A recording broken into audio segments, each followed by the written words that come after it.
What up, TCK Potters? Welcome back to the program. I'm your host, Sky Guasco. This is another episode of the Candlestick Kids Fantasy Football Podcast. This is episode 435 of the TCK Pod. Today, we are jumping into the NFC South, breaking down the Tampa Bay Buccaneers and the Carolina Panthers. I've got two fantastic guests. I'm very excited to bring them both on. We have old friend of the podcast, I assume. We've been on for quite a few times with my man Corey Bushland of Fantasy Stock Exchange. And then we have Dave Stewart coming in as well, who is new to the TCK, but we've been in touch for quite a while as well. So I'm excited to bring them in. Before we do that, I want to remind everybody that we have limited spots left in the TCK listener leagues. If you're interested in getting into our redraft listener league, we have one spot left for that. It's probably going to go quickly, so reach out, and if we have room, we can slip you in. We also have a couple spots left in our 16-team Guillotine League. All of the details are in episode 423. I break it all down for you for a good half hour, so go check that out there. But basically, a Guillotine League is essentially the lowest scoring team each week is kicked out of the league, and their team heads into the waiver pool for everybody else to enjoy. The teams at the end are absolutely insane. Get a part of that if you'd like to. We also have an NFL game pick'em, which is going to result in a survivor pool. You pick teams all throughout the season. You pick teams and they lose. You lose a life. Once you lose 3 lives, you will be out for the season. So get into those. DM me on Twitter at SkyGuasco, SkyGuasco, or on Instagram, fantasyfootball_TCK pod, or you can email us as well if you'd like to at tckpod@gmail.com. Let me know if you're interested in any of those. We have limited spots, as I had mentioned, and we would love to get you in if that's something that you are interested in. But again, we have limited spots available. All right, without any further ado, let's bring in our friends for this evening. I want to welcome back my man Corey Bushland from Fantasy Stock Exchange and Dave Stewart, new to the program. But Dave, it's great to have you as well. Corey, we'll start with you, bro. Great to have you back. I know you've been incredibly busy, not only today, but of course this summer with everything you do. You, me, and Lucas and kind of TCK and Stock Exchange go back a couple of seasons here, but it's great to have you back on the pod, man. How has your summer been so far? And tell us a little about your day, man, because you grind just as hard as anybody else in the independent space, man. I respect your work. Yeah, appreciate it, man. It's been grind 30 today. I've had a number of videos going up. I'm doing some things behind the scenes with Roto Underworld this season. So there's some training aspects of things that I had to go through today. So yeah, we're doing good right now. We're kind of just pumping out videos one at a time. This is the prime growth season. I'm sure you've been making podcasts longer than I have for sure. So you know that this time of year, a lot of ears and eyes are on fantasy football content. It's awesome, man. It's great to have you back in. And Dave Stewart, my man, at Dave Fantasy on Twitter. Reach out to him. Of course, you can hit Corey at Football Stock on Twitter, and he's all over YouTube as well. Dave, it's great to have you on as well, man. You've been busy this last weekend, huh? I think we got you on mute, brother. Sorry, my bad. I No appreciate problem. you having me on. I'm fresh back from the Fantasy Football Expo in Canton, which was just an insane, fun weekend, meeting so many people. And it feels good to be here. I'm ready to talk some football, some fantasy football. That's awesome, man. I appreciate that. And unfortunately, TCK was not able to represent this year. We actually had our boy Dweez in the place, but Bobby and I were not able to make it this year. Just life has been crazy, but I expect to go next year. Unscripted here, give me maybe 2 particular highlights personally, or something you saw, somebody you met. 2 quick highlights from the expo this weekend in Canton.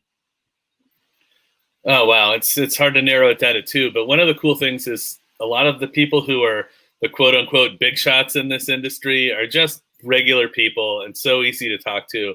I was amazed how cool I thought Bob Harris was with Football Diehards. Denny Carter, I talked to him for a few minutes. He was about one of the most real people I've ever met.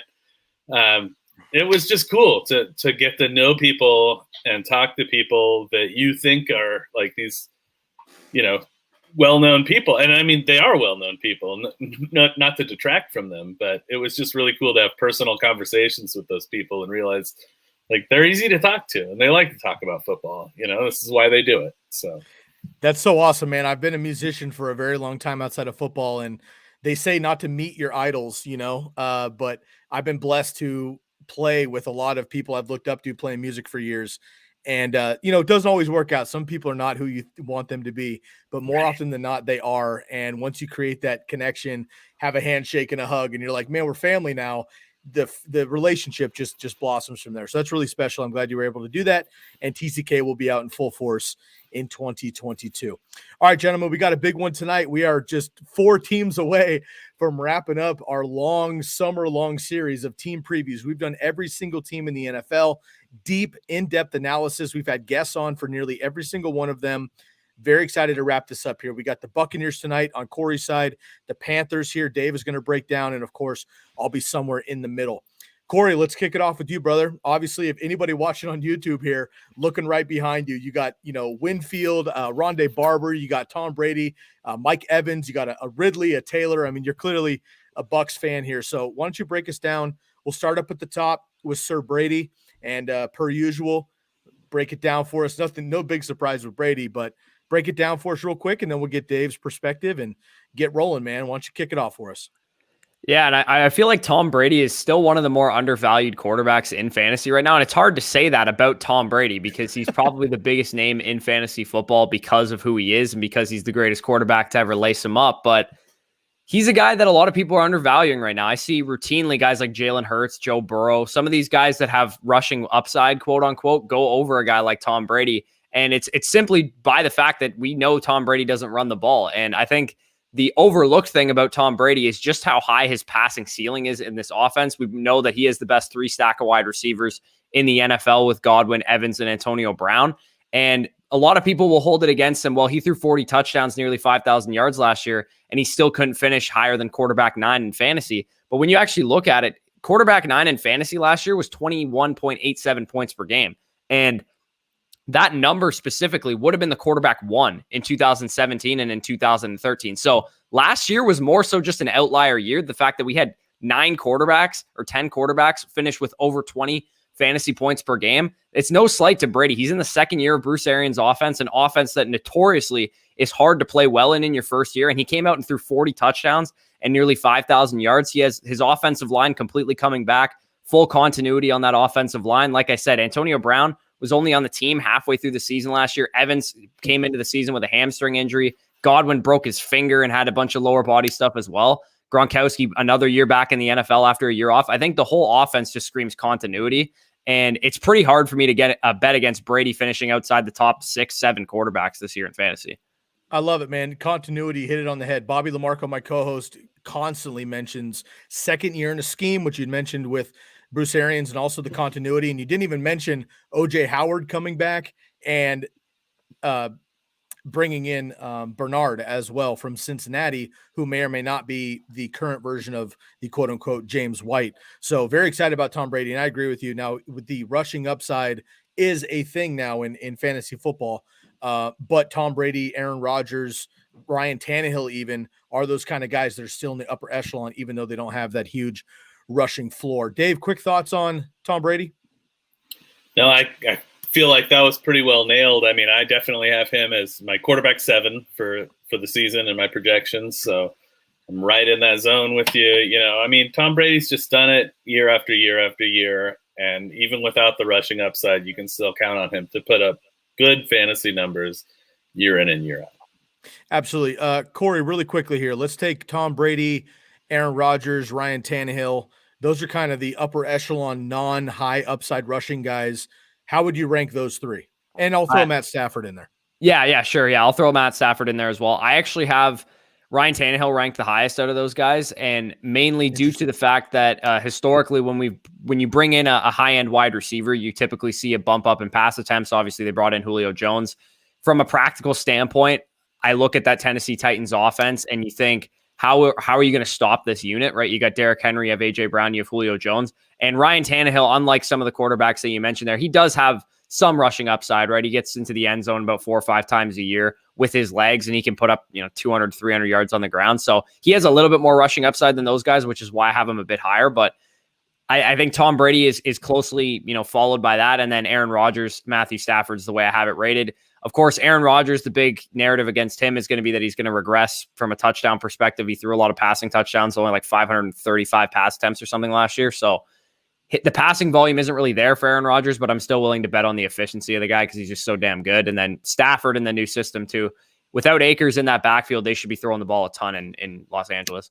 I agree all around. On the previous episode, Bobby and I did our studs, duds, breakouts, and sleepers for the AFC South, which we just finished up. And Ryan Tannehill was my breakout. He's already been, the QB7 last year. But he had 7 rushing touchdowns last year, does have the floor, of course, getting Julio Jones as well. So I agree around the horn there. All right, let's move on to the running backs. We have playoff Lenny, but can we get regular season Lenny? Rojo in year 3 didn't really get much work, and it was in the doghouse constantly as a rookie. Year 2, he had some more work, but then got injured down the stretch and COVID issues. And again, bringing in Gio Bernard. Keyshawn Vaughn was somebody fun that we were excited about last year, but he seems to be a distant 4th on the depth chart here. How do you feel about the Buccaneers backfield? And again, why don't you rank those guys for us as well? Yeah, this is a backfield that is really, I'm going to call this backfield fantasy Advil because you're going to need some Advil after trying to sort through this headache. Like, again, this is my favorite team, so I know them well. I know how Bruce Arians operates, and a lot of people think that Bruce Arians lies about his running backs and their roles. He's actually 100% honest. So the times that we think he's lying about his running back roles, his running backs let him down. Last year, he came into the season, he was Rojo's my guy, Rojo's my guy, Rojo's my guy. Rojo was his guy, right? He was a top 15 running back before week 14 when he got injured and went out with COVID issues. And then Leonard Fournette obviously started to take over once Rojo was out. The big, missing factor, as you mentioned, was Gio Bernard. They didn't have a single third down back on this team last year, and they used Leonard Fournette as a pseudo third down back, if that makes any sense to anybody. But Leonard Fournette was a better pass catcher. He was better in protection than Ronald Jones last year, which is why he was used in that role. But Gio Bernard is far superior to both running backs in that area as a pass catcher and in pass protection. So in my opinion, we got a full-blown committee here. Rojo's going to be splitting work with Lenny on the ground. Gio's going to mix in on third down. We saw in the preseason game, they split the snaps 2, 2, and 2. And Gio got both of the targets in the running back core and was on the field for both of the third downs. So in my opinion, I'm avoiding this backfield in any kind of managed season-long league where I have to choose who to start and who to sit. In best ball, I really like this backfield, particularly Leonard Fournette and Ronald Jones, where they're currently going in the 8th to 10th round on underdog drafts. But in a managed league where you have to make an actual decision on who to start and sit, I think it's going to be a headache week in and week out, and I'm just not going to invest in this backfield for that perspective. Dave, thoughts on the Bucs backfield? I like a lot of what Corey said. I'm a little bit higher on Ronald Jones, I think, than you seem to be. I have him, in the neighborhood of an RB2, but not even solidly in the RB2 rankings. So, I mean, he's a flex play probably for me. But I do believe in Ronald Jones' talent a little more than either of the other guys, but it definitely makes sense that we'll see a lot of Gio in the passing game exactly the way that Corey told us.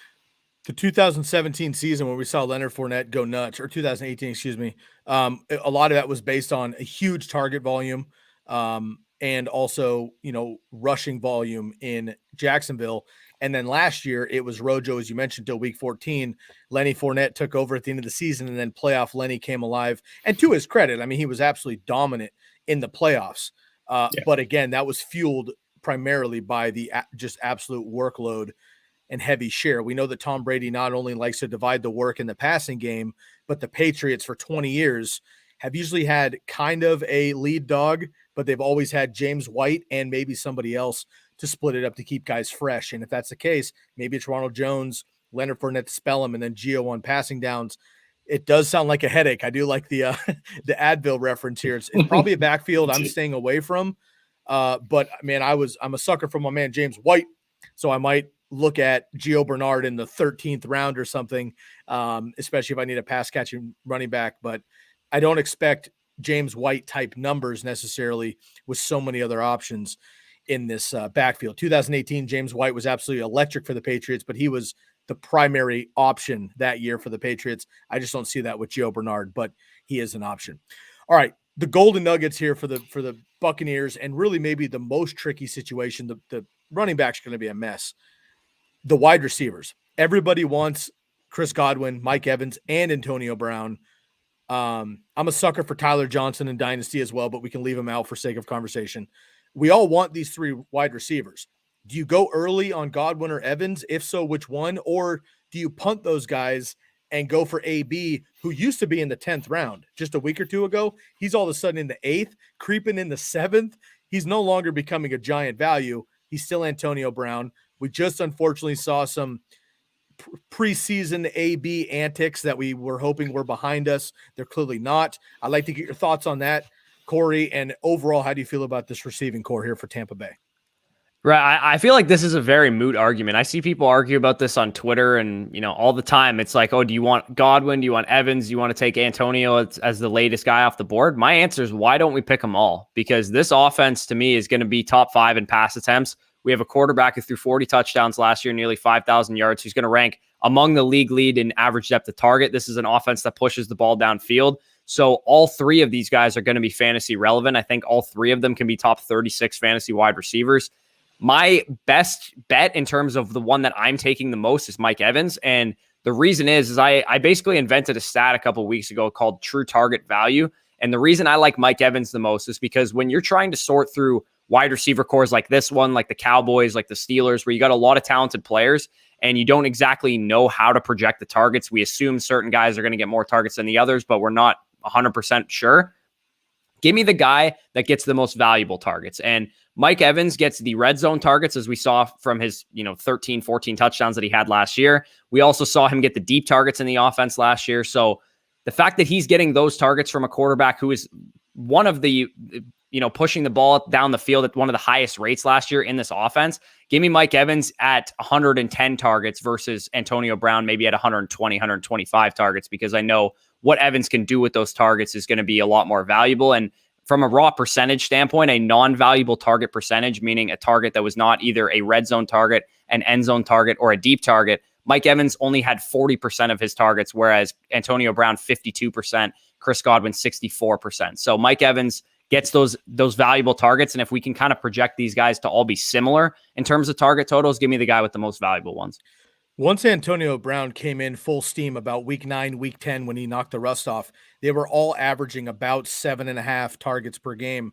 Chris Godwin is more of that like high volume PPR guy. Mike Evans, obviously with the touchdown upside, and AB somewhere in between. And he was dominant down the stretch.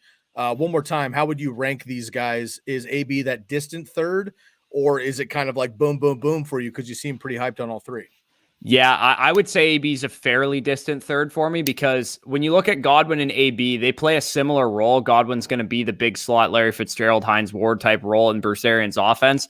I expect him to lead the team in targets. I think he's going to be around 130, 140 targets on the season. Evans and Brown will probably be closer in targets, 115 to 125 for both of those 2 guys, if I had to guess.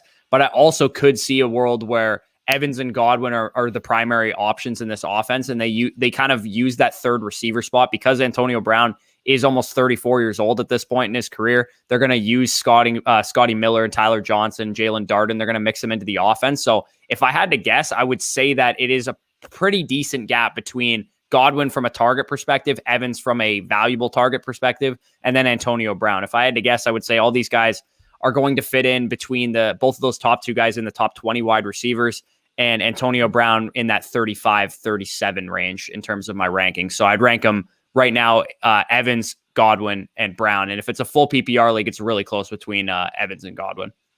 Got it. Dave, thoughts on the Buccaneers wide receiving core, and do you feel the same, or are you punting one of these guys one way or another? I'm pretty close to the same, actually. I think Corey has this pretty well covered. I do think that Godwin will have the lion's share of the targets, and therefore I do have him as the first of the 3 wide receivers, but Evans is real close behind. And I think I might even have them just a touch higher than Corey does. I think that they both are high-end wide receiver 2s knocking on the door of the low-end wide receiver 1. I have Antonio Brown, though, a little bit further down than you do. I have him in my wide receiver 48 range, I think. Something like that. I'm not looking exactly at my rankings right this second. But yeah, I do have him as more of a distant third, the way that you kind of were describing it, Sky. But I actually have it's a good wide receiving core.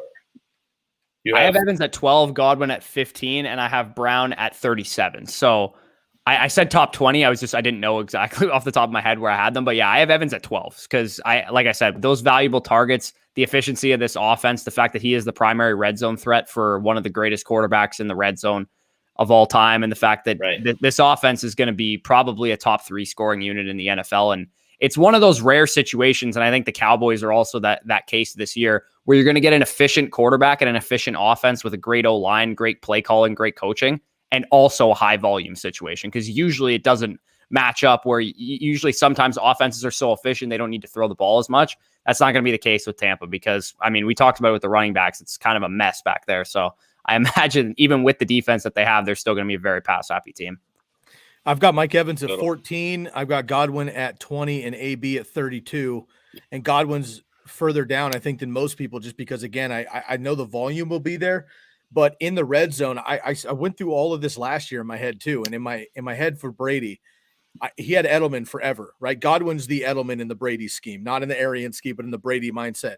He never threw to Edelman in the red zone ever because he had Gronk, he had big wide receivers, or he had James White or a running back. He has all of those pieces in the red zone and on the goal line. Now, in between the 20s, Godwin could have 4 catches every drive. So PPR, it helps, but the touchdown upside is going to be down. AB can take the top off. I think he's unbelievable in the red zone, getting open as well. And Godwin, unfortunately, has been beat up. He's missed 6 games in the last 2 years as well, with a variety of injuries, unfortunately, concussion, his finger, hamstrings, things like that. So I've gotten a little bit lower, but I'm with you. Evans is my top guy. All right, let's talk about King Gronk and, OJ Howard. Again, I think OJ Howard he's had hype for so many. Him and Evan Ingram have been this, like, we know what we could have, and we've never really gotten it quite yet. People are completely forget. I never hear any of the big networks talk about OJ Howard ever. I know it's because he hasn't done anything in 2-3 years, but he was, hyper targeted by Brady before he went down, and then it became Gronk, of course. Do you expect anything to go down with OJ Howard? Is he a dynasty stash? He's still very young, could have a second contract elsewhere. If Brady doesn't come back, Gronk's not going to come back. Even if Brady comes back next year, Gronk may not as well. Cameron Brate's there, but he's not really a fantasy relevant guy anymore. How do you feel about the tight ends? Is it just Gronk, or are you going to do something with OJ Howard in dynasty or otherwise? I would say this offense is one that could probably support 2 like top 20 tight ends. But again, you're probably not going to get enough consistency or anything out of OJ Howard to actually want to start him in your lineup. So he's a guy that I don't mind taking as like your 3rd tight end in a best ball league at the very end of your draft in OJ Howard. I agree with you on the dynasty front. I think this is a 25-year-old tight end, former first round pick, freak athlete. The Achilles injury is definitely scary, but it's not as concerning for a tight end or a wide receiver as it is for a running back like Cam Akers. So he should be okay. He's already back on the field, even though he suffered it, I believe it was week 4, week 5 last year. So that's encouraging to see.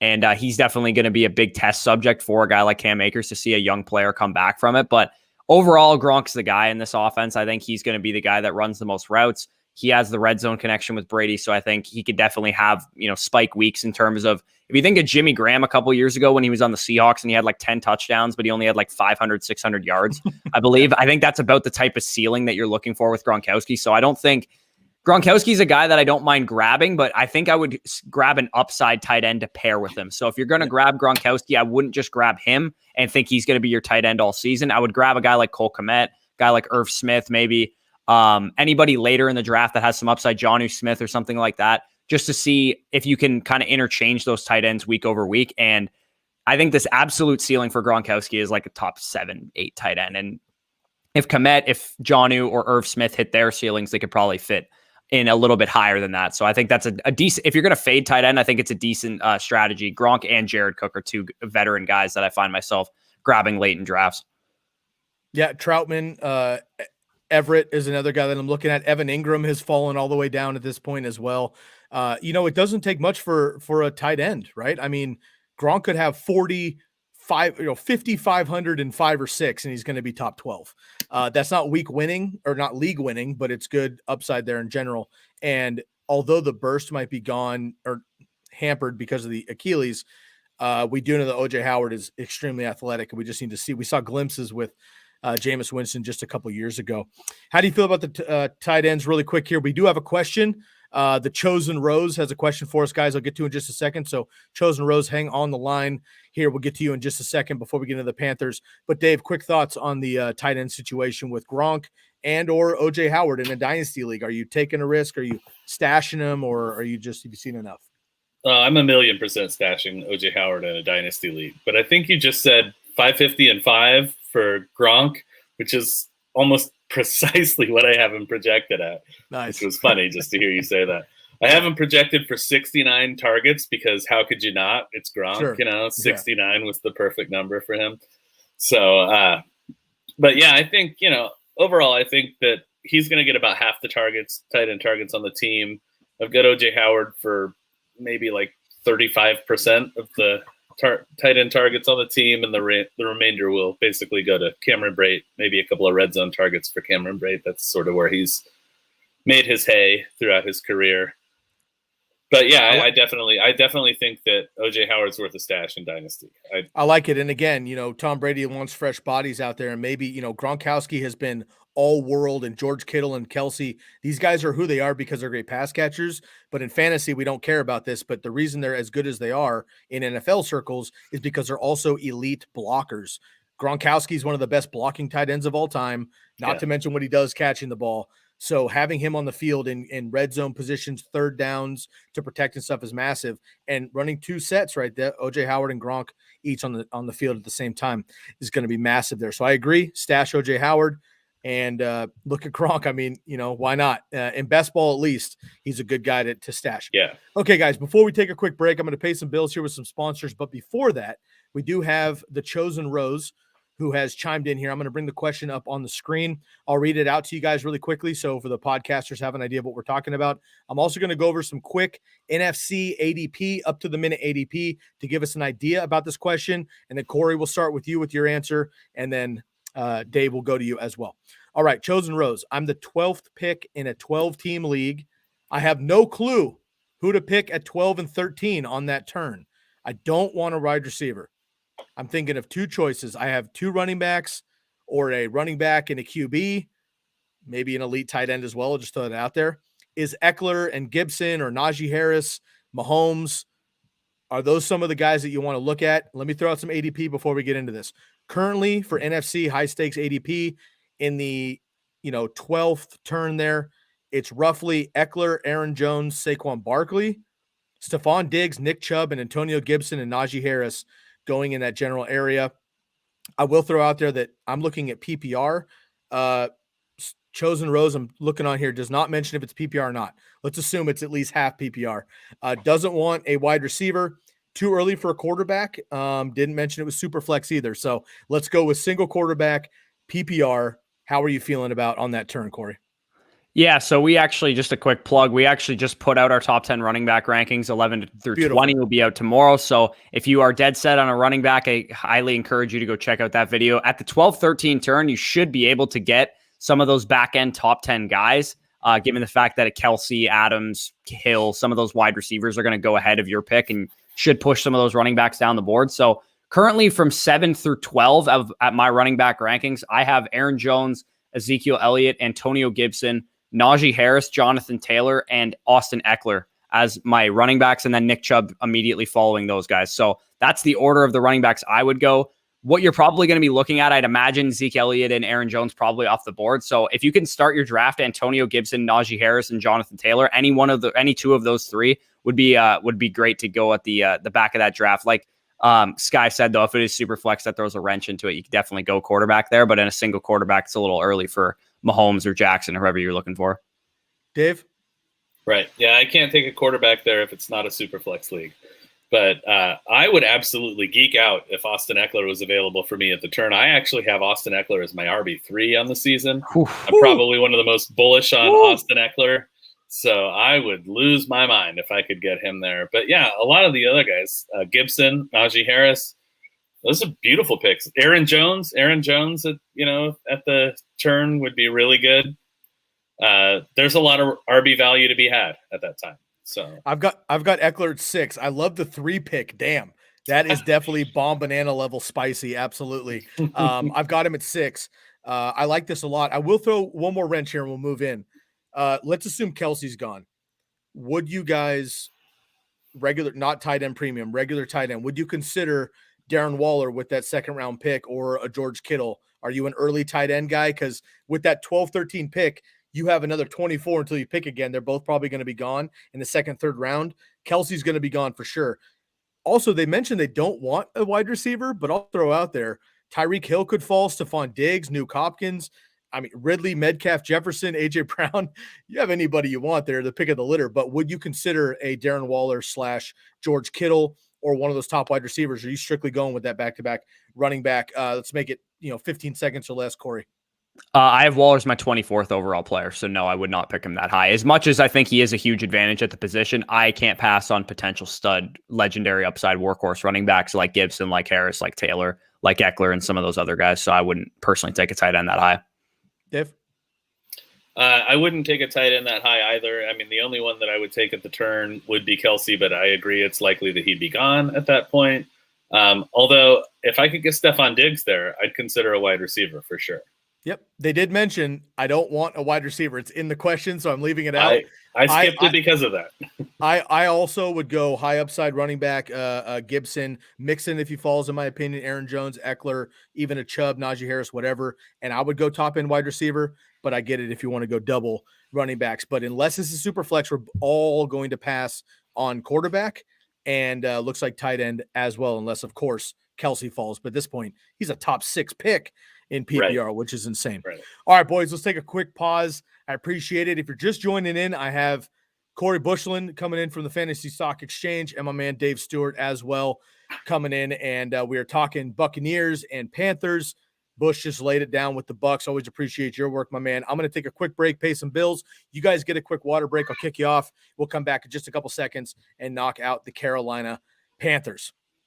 All right, y'all. So we are going to get into it first here. I want to give a shout out right off the bat here to a new sponsor of the podcast, and that is Expand the Box Score. Expand the Box Score. You've heard about it a lot. Bobby Lamarco is a writer for Expand the Box Score.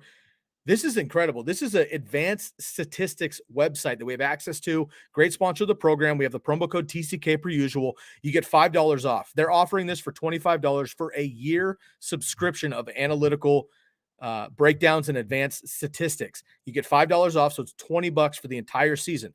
Pro Football Focus has a similar package, as we all know, for about $200 on the season. You're looking at drop back data, yards after the catch, ADOT, first downs, contested catch rates, whatever you're looking for, snap share percentages, whatever it is, you get it here with Expand the Box Score. Again, promo code TCK, $5 off. You get a 4-day free trial. You can try it out. If you don't like it, you can shut it down. Otherwise, it's just $20 for the entire season.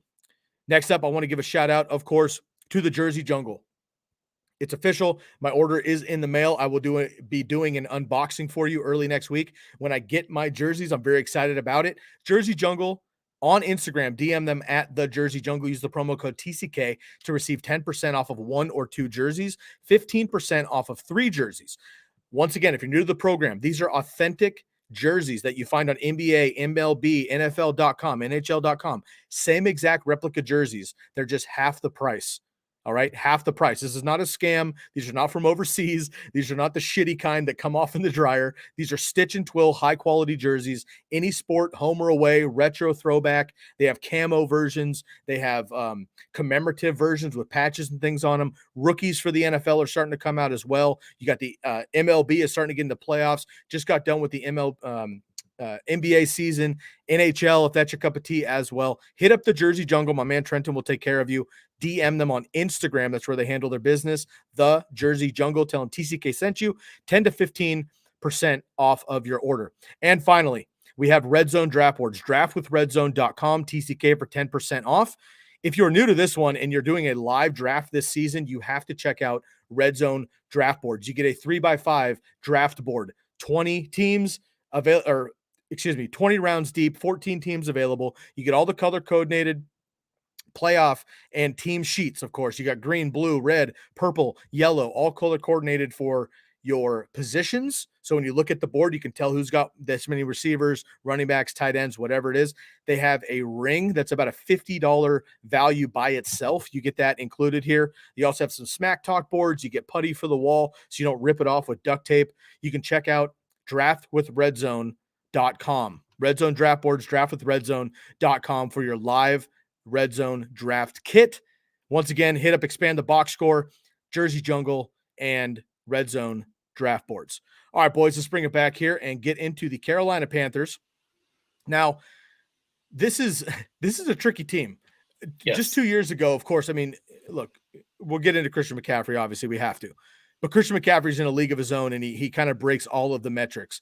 But when you look at the rest of this team, last year we had Teddy B, 11 total passing touchdowns. That's unbelievable. Like, how does that even happen? And then we have Mike Davis come in. I know you're going to cover a lot of these things, but Mike Davis comes in, does pretty well, but can't handle necessarily the entire workload. Christian McCaffrey only played 3 games. We have a new offensive coordinator, a new head coach. We have Robbie Anderson coming in as well. Now we get Sammy D. Is he going to be able to bounce back from his Jets days with Adam Gase, 3rd overall pick just a couple years ago out of USC? Big time question marks in Carolina. Revamped defense. Just 2 years ago, they had all of their 8 picks in the NFL draft on defense. And they continued that again this year. They bring in Terrace Marshall, who I'm crazy about. Tommy Tremble as well, who could be somebody later at the tight end position. A lot going on in Carolina. Dave, I'll let you take it away. Let's start with Sammy D. Comes over from New York. Gets a fresh start with Carolina. I'm super rooting for this kid. I loved him at USC. I'm a Pac-12 guy. I watch a lot of, football after dark, as they call it on the West Coast. I like this kid a lot. Got a bum deal with the Jets. Never really had a chance. But unfortunately for Sam, the numbers don't lie. He was just absolutely abysmal one way or another. Can he bounce back with a new start in Carolina? Well, I mean, you said it. He never really reached those levels that we anticipated when he was drafted by the Jets. Although he was under the guidance of Adam Gase, who is a notorious offensive just choker at this point, in a crumbling franchise with the Jets. I mean, the Jets they have been struggling in the way that they've built this team.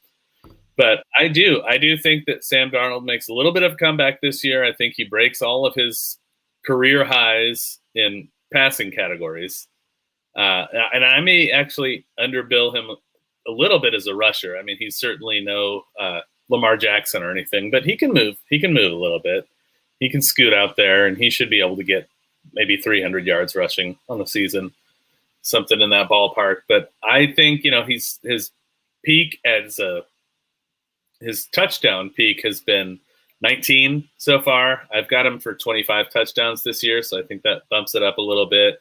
I don't think he had weapons like he has now when he was with the Jets. I mean, you look at Christian McCaffrey, is arguably the best player in fantasy football. He's got DJ Moore. He's got Robbie Anderson. He's got Terrace Marshall, like you just talked about. This is what it all hinges on for Carolina. Does Sam Darnold put it together, or does he continue to struggle? But yeah, I believe Sam Darnold is going to put up his career bests in the passing categories this season. I agree. Corey, thoughts on Sammy D? Yeah, the really scary thing about Sam Darnold to me is we wrote an entire article for our draft guide, basically called like everything you need to know about offensive line play in 2021 fantasy football. And I'm actually going to be releasing a video about it in a couple of days, going over the article basically. But the sketchy thing to me about the Carolina Panthers is that I have their offensive line ranked 31st in the NFL. Only the New York Giants with a worse offensive line.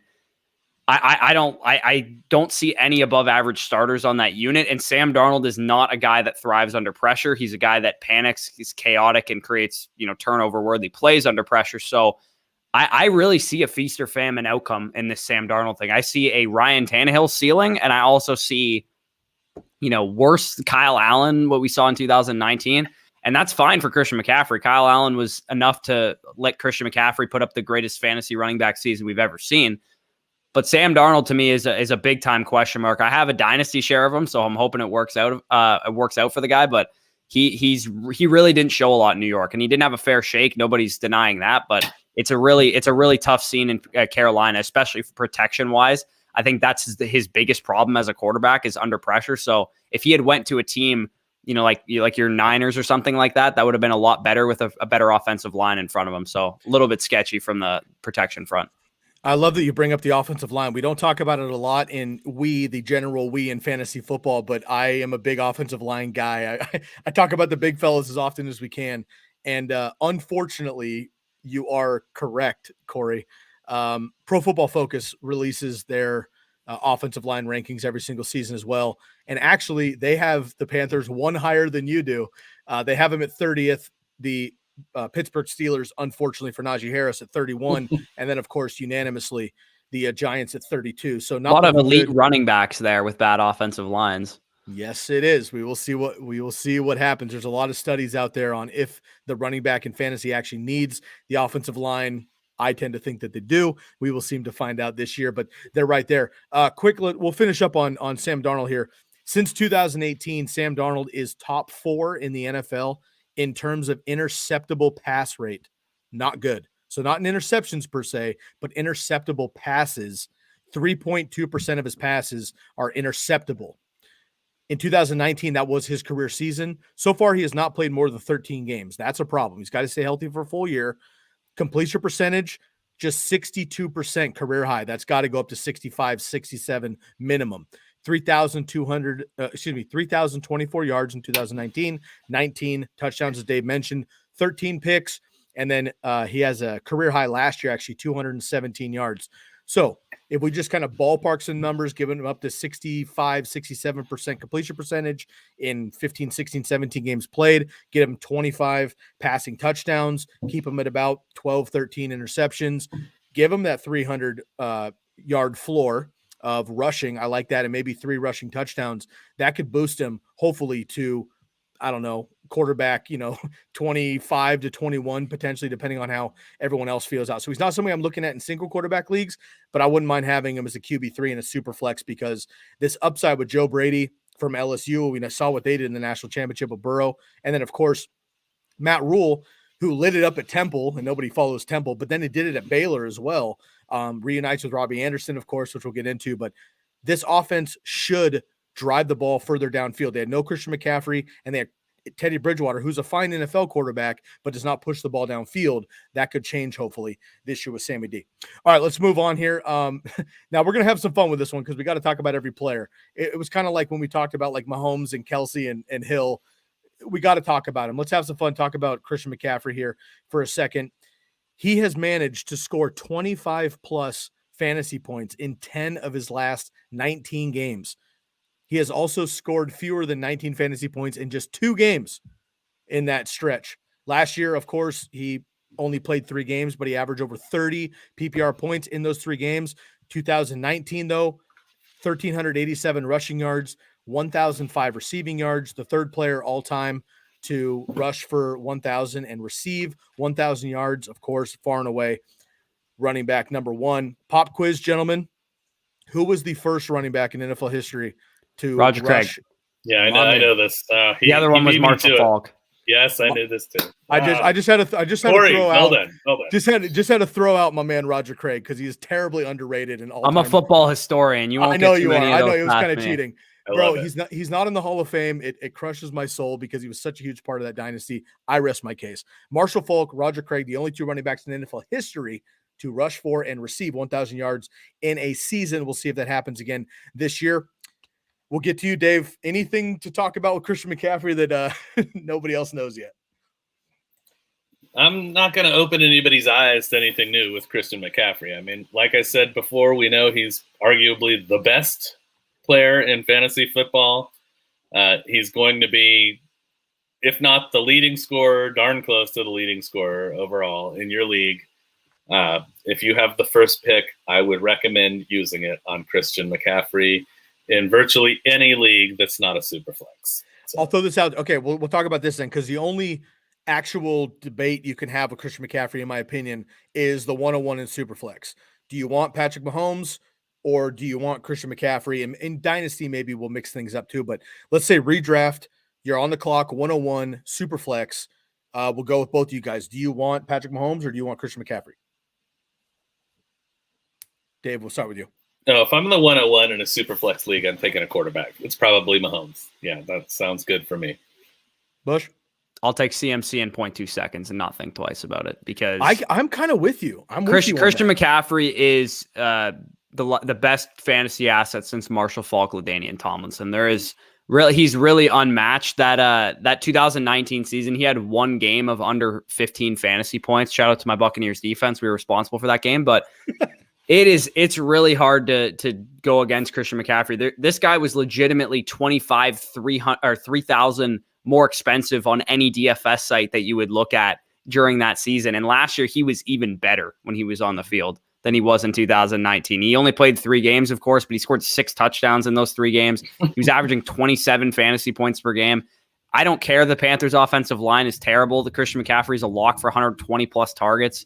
Sam Darnold is going to have not a lot of time back there, and it's just going to be check down city to Christian McCaffrey. And of course, we know this guy can create after the catch. He's phenomenal on the ground as well. And whether his offensive line gets pushed for him or not, he's going to create big plays because he's simply that good. So there's really no concern with Christian McCaffrey. And the Chosen Rose actually just said, you're not nervous about Sam Darnold and re-injury for CMC. So on the injury front, he had a high ankle sprain. The high ankle sprain healed. It's not an injury that's going to linger over the course of the season. I'd be worried about the injury if CMC had just sustained this injury in training camp, but he had over a full year after the injury happened. It happened like week 3 of last year. He came back to play towards the end of the season. I think if the Panthers were actually in the thick of things, if they were in a playoff race, they probably would have kept playing Christian McCaffrey instead of sitting him on the bench. So I'm not nervous whatsoever about the injury. And like I said, for Sam Darnold, Christian McCaffrey is so involved in the passing game that it virtually doesn't matter what happens around him.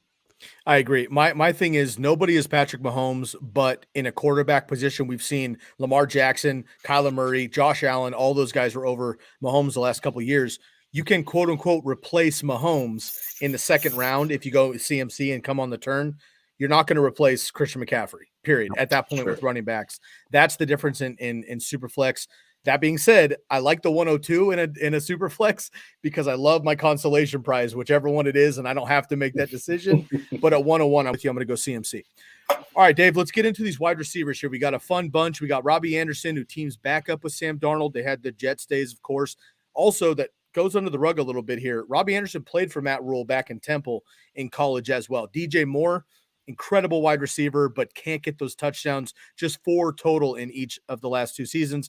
And my man, Terrace Marshall, one of my favorite wide receivers in this draft class. How do you feel about the wide receivers here in Carolina? Well, I like him. Like I say, I think this is the best wide receiving core that Sam Darnold has ever been. Oh yeah, been equipped with. I think they're all good. I think that Robbie Anderson. I feel like a lot of people are underestimating that Robbie Anderson and Sam Darnold have a history. I like that you brought that up when you mentioned it. That when they were together, that's when Robbie Anderson was a desirable fantasy asset. I think that DJ Moore is ready for a breakout season this year. I really have him right there on the cusp of a wide receiver one. I think he's going to catch a lot of passes. I think he's going to be heavily targeted. Terrace Marshall is arguably the most talented rookie wide receiver this year. I know that's kind of a big statement, or maybe not, but I really like his skill set. I really think that if we hadn't seen Justin Jefferson on the team at the same time as him, that he would be even more touted coming in. He just happened to coincide when he was at LSU with Justin Jefferson, who's arguably an all-time wide receiver already. And so I really like the whole setup. I like Shi Smith. I like David Moore. I think they go really deep at wide receiver, and that's why I'm bullish on Sam Darnold having a lot of passing yards this year and a lot of passing touchdowns. I like it. It's a great call. And of course, you can't leave out Jamar Chase also with the LSU. Now, he sat out last year. I love Jamar Chase too. But in that 2019 season, also out there. Yeah, just absolutely dominant. Robbie Anderson, more consistency than we expected, I think, last year. Not quite that boomer bust that we saw in New York. 15 and a half PPR points and no less than 8 in his games. Nearly 100 catches. He had 95 on 136 targets and over 1,000 yards. But again, just 3 touchdowns. DJ Moore, 3 wide receivers who have finished with 93 plus yards in 8 separate games last year. Calvin Ridley, Stephon Diggs, and DJ Moore. The talent is immense. We know that. Nearly 1,200 yards in his first 2 seasons, but just 4 touchdowns in each. And then again, Terrace Marshall, big slot receiver potentially. He's got history with Joe Brady back to LSU. He was 3 catches for 88 yards in his preseason debut with the Panthers. I love that. And Sam Darnold targets the slot. Jamison Crowder was desirable also with the Jets back in 2019, Crowder's best season. He had 78 catches on 122 targets, 833 yards, and 6 touchdowns for the PPR wide receiver 26. So if you can get that out of a third string rookie, that would be pretty nice. Bush, any other thoughts here on the wide receivers for Carolina? Right. It all kind of comes back to the Sam Darnold thing for me. I really, DJ Moore is the one I'm the most bullish on simply because he's the best player, I think. And as much as I like Terrace Marshall, I'm not quite as high on Terrace Marshall as you two are, it seems. I think between those 3 guys and the fact that Christian McCaffrey is back this year, I don't think we're going to see Robbie Anderson achieve 135 plus targets like we saw last year. I think that was kind of as a result of McCaffrey being out of the lineup, and not that Mike Davis is a 0 in the passing game, but he's obviously not Christian McCaffrey. So I think the target distribution, the fact that we saw 3 top 36 wide receivers last year with Moore, with Samuel, and with Anderson, I highly doubt that's going to happen again. I trust the scheme and I trust the offense to be able to put up a little bit more than we expect from the ability of the quarterback and the ability of the offensive line. But overall, the thing that it comes down to for Robbie Anderson and Terrace Marshall specifically is how many touchdowns is Sam Darnold going to throw? It's already been a problem for DJ Moore in his career. He's never had more than like 5 touchdowns in a season. It's the reason he's never been able to crack that top 12 range in fantasy. He's always been kind of stuck in the 12 to 18 range at wide receiver, which is fine. But in that range of the draft with DJ Moore, with Robbie Anderson, there's individual upside plays that I just like a lot more. So I don't find myself getting a lot of exposure to this Carolina Panthers offense because at the DJ Moore spot, I would rather take one of these Buccaneers receivers. I would rather take Cooper Kupp. I would rather take some of these other guys that have more touchdown ceiling for sure and more consistency week over week from the fact that the offense, I think, is going to be better in all those guys' situations. And then Robbie Anderson, he goes around Chase Claypool, Brandon Ayuk, Jerry Jeudy, which I'm never not going to take those guys when they're on the board. So I don't get a lot of exposure to Robbie Anderson unless he falls down. But Marshall is a guy that I take, late in drafts in the 12th, 13th round, but I have a feeling his ADP is going to be rising pretty soon. I agree, man. He's another great talent, another incredible LSU wide receiver. So eventually he's kind of buried in that muck coming out this last couple of years. But I think he's a great talent and it'll happen eventually. Not much to talk about with the tight ends in Carolina, but I do want to mention Dan Arnold comes over, started with the Saints, goes to the Cardinals, had a couple flashes. I don't expect big things out of him, but he now is on the Panthers. I just wanted to mention that. He's a former wide receiver, converted to a tight end.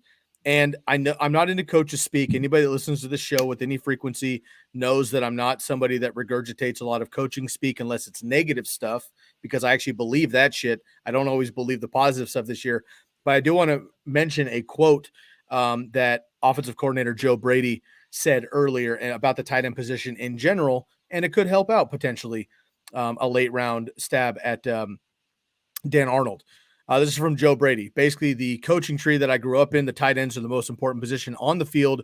The matchups that we create and everything, it's been a point of emphasis this offseason, just trying to get those guys going in the passing game, and I think those guys will have what it takes to get it and run with it. So kind of generic, but at the same time, like we saw nothing from the Panthers after a decade of Greg Olsen being dominant with Cam Newton, and we saw nothing last year. Unfortunately, from the tight end position as a whole in Carolina. Dan Arnold's out there.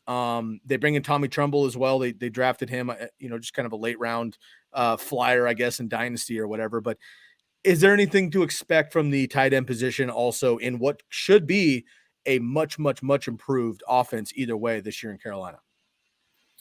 I'm not looking for too much out of Dan Arnold. I wouldn't necessarily draft him as my tight end unless you're playing in an absolute must-start 2 tight end league. But he is kind of like a big wide receiver. He's got some pass-catching ability. I do think what this means for him coming over is that if you're stashing Ian Thomas on any of your dynasty leagues, you can let that go. So I think it spells the end for Ian Thomas potential. But yeah, there's not going to be a lot of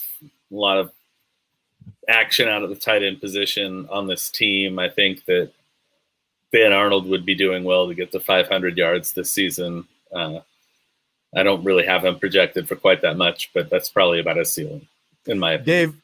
Dave, before we move on to Corey here, anything additional about the Carolina Panthers we may not have brought up yet? Chuba Hubbard, I don't project injury, so I should say, all my projections about Christian McCaffrey and anybody for that matter is contingent on them playing every game. But Chuba Hubbard is a high-value injury replacement in case something does happen to Christian McCaffrey. I like him as a late stab in drafts. If you can get him late, he's a much more talented back to me than Mike Davis. So, and we saw what Mike Davis did when Christian McCaffrey was out. So I think it's worth a shot if you can get him late in drafts. A really good dart throw. Corey, anything additional with the Carolina Panthers / going back to the Bucs that we may have looked over? No, nothing. I just want to comment on Chuba Hubbard just because I got to stand for my Canadian lad here. I'm pretty sure I really wanted your Niners to take Chuba Hubbard in the draft because I thought he was a perfect fit for your offense. I wanted them to be like 3rd, 4th round pick where they took Trey Sermon to be Chuba Hubbard. Anyway, that was just kind of a side note. I think, he's the handcuff to Christian McCaffrey if anybody wants to take a stab at him.